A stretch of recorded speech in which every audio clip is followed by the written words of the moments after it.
Hi guys, इस video में हम लोग डिस्कस करेंगे कि कौन सा अप्रोच जावास्क्रिप्ट लिखने का बेहतर है।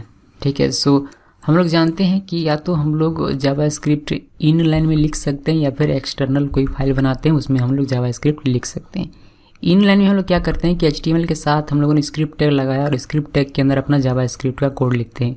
एक्सटर्नल में हम लोग क्या करते हैं कि एक सेपरेट हम लोग JS फाइल बना लेते हैं और जो हमारा जावास्क्रिप्ट का कोड होता है उसको हम लोग यहाँ यानी कि एक सेपरेट फाइल में .JS एक्सटेंशन के साथ सेव कर लेते हैं और हमारा जो HTML का फाइल रहता है उसमें हम लोग स्क्रिप्ट टैग के साथ src ट्यूट लगाते हैं और उसको लिंक कर लेते हैं। इतना हम लोग को पता है।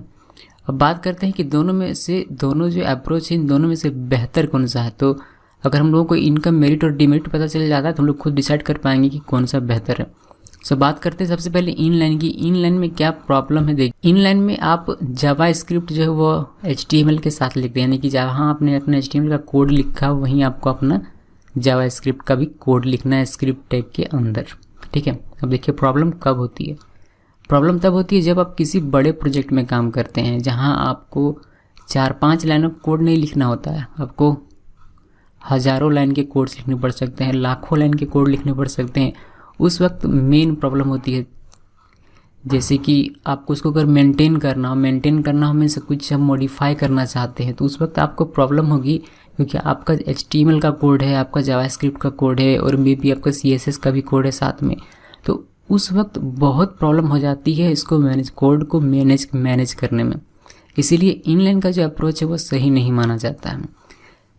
इसके बजाय हम लोग यूज़ करते हैं एक्सटर्नल को। एक्सटर्नल को क्यों यूज़ करते हैं, देखिए इसमें क्या होता है कि जावास्क्रिप्ट का जितना भी आपका कोड है वो सारा का सारा कोड आप एक सेपरेट फाइल में सेव करते हैं। तो अगर आपको जावास्क्रिप्ट से रिलेटेड कुछ भी मॉडिफिकेशन करने की आवश्यकता पड़ती है तो आप सिंपली अपने सेपरेट फाइल को ओपन कर लीजिए और यहाँ जो भी आपको मॉडिफाई करना है आप आराम से कर सकते हैं। आप सिर्फ करते क्या है कि इस जावास्क्रिप्ट का जो एक्सटर्नल फाइल इसको आपने यहाँ लिंक कर दिया, तो यहाँ इस HTML फाइल में आपको बहुत ज़्यादा कोड देखने को नहीं मिलेगा, सिर्फ एक स्क्रिप्ट टैग मिलेगा और भी मल्टीपल स्क्रिप्ट टैग हो सकते हैं अगर आप मल्टीपल जावास्क्रिप्ट के फाइल लिंक करते हैं तो।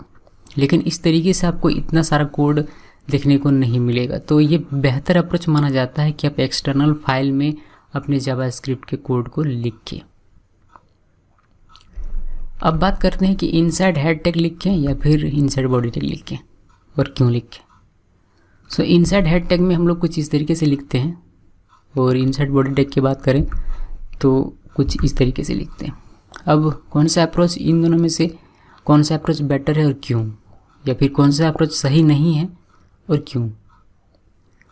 सो अगर बात करते हैं हम लोग इनसाइड हेड टैग की तो ये अच्छा अप्रोच नहीं माना जाता है। क्यों नहीं माना जाता है, क्योंकि देखिए जब पेज लोड होता है आपका जो वेब पेज होगा वो जब लोड होगा और अगर आपने अपने जावास्क्रिप्ट का कोड रखा हुआ है हेड टैग के अंदर तो जैसे ही इसमें क्या होता है कि जैसे ही आपका ये हिट करता है, आपका जो कोड है वो जैसे यहाँ तक पहुँचता है, एग्जीक्यूशन यहाँ तक पहुँचता है, ये जैसे यहाँ तक पहुँचता है ये जितने भी आपके जावास्क्रिप्ट है, बिकॉज ये स्क्रिप्ट टैग इसके अंदर अपने जावास्क्रिप्ट का बहुत सारा, इतना छोटा मत देखिए, इसको बड़ा प्रोजेक्ट समझिए। ठीक है, तो बहुत सारा लाइन आपने लिखा हो, बहुत सारा कोड है आपका, तो जब तक वो सारे एग्जीक्यूट नहीं हो जाते तब तक आपका पेज जो गोल गोल घूमता रहेगा। आपके ब्राउज़र में आपने देखा होगा कि गोल गोल घूम रहा है, तो जब तक वो पूरा का पूरा लोड नहीं हो जाता तब तक वो उसी तरीके से वो मतलब पेज का जो लोडिंग टाइम है वो स्लो हो जाता है अगर आप हेड टैग में अपने जावास्क्रिप्ट को लिखते हैं तो। वहीं अगर आप अपने जावास्क्रिप्ट को बॉडी टैग में लिखते हैं, बॉडी टैग में नहीं बल्कि बॉडी टैग के क्लोजिंग बॉडी टैग के जस्ट ऊपर में, क्लोजिंग बॉडी टैग के जस्ट ऊपर में, याद रखिएगा, तो वहाँ लिखते हैं तो यहाँ से जो CSS है वो एग्जीक्यूट हो जाता है। सभी कुछ जो HTML में आपने लिखा हुआ है बॉडी टैग के ऊपर में वो सारी चीज़ें एग्जीक्यूट हो जाती है और लास्ट में ये जो जावास्क्रिप्ट है वो रन करता है। तो पेज आपका पहले से ही लोड हो चुका होता है। ठीक है, बाकी जो जावास्क्रिप्ट का काम होता है सिर्फ वो लास्ट में लोड होना बाकी रहता है। तो कंपेयर किया जाता है, अगर दोनों में कंपेयर करते हैं कि हेड टैग या फिर बॉडी टैग कौन से अप्रोच में हमारा जो पेज है वो फास्ट लोड होता है, तो कहा जाता है कि अगर आप बॉडी टैग के अंदर लिखते हैं यानी कि क्लोजिंग बॉडी टैग के जस्ट ऊपर में अगर आप अपना जावास्क्रिप्ट का कोड लिख देते हैं तो आपका पेज लोडिंग टाइम जो होता है कंपेयर टू दिस वन थोड़ा सा कम होता है। ठीक है, बहुत अच्छी बात, यहाँ तक हम लोग डिस्कशन किया, बहुत अच्छा लगा। लेकिन कभी कभी क्या होता है, कभी कभी कुछ ऐसी कंडीशंस होती हैं जहां आपको हेड टैग के अंदर ही आपको अपना जावास्क्रिप्ट लिखना हो। जैसे कि कुछ ऐसी चीज़ें, कुछ ऐसा कोड हो या फिर कुछ ऐसा एलिमेंट हो जिसको कि आप चाहते हैं कि जैसे ही पेज स्टार्टिंग और पेज जैसे ही इंटर करे वेबसाइट, जैसे यूज़र वेबसाइट इंटर करे मतलब ओपन करे, वैसे ही ये स्क्रिप्ट जो है रन करना चाहिए। अगर ये स्क्रिप्ट रन नहीं करेगा तो नीचे का कोड जो है उसके कोई मायने नहीं रहेंगे। उस वक्त में आप हेड टैग के अंदर उसको लिख सकते हैं और आपको लिखना चाहिए, ठीक है। ये कंडीशन टू कंडीशन वेरी करता है कि आपको कब हेड टैग के अंदर लिखना चाहिए, कब आपको बॉडी टैग के अंदर लिखना चाहिए। मतलब आपको प्रायोरिटीज सेट करनी होती है कि क्या आपके लिए ज़्यादा मायने रखता है, क्या आपके वेब पेज के लिए ज़्यादा मायने रखता है। उसके अकॉर्डिंग हम लोग इसमें से एक चूज़ कर लेते हैं, ठीक है।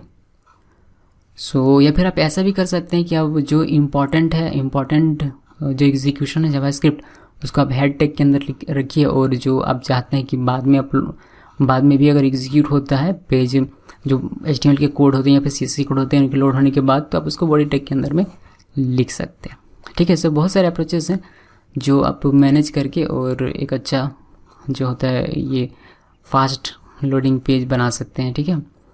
सो बस यही है इसमें, और मुझे उम्मीद है कि आपको समझ में आ गया हो कि गुड अप्रोच कैसे आपको पता लगाना कि कौन सा आपके लिए बेहतर होगा।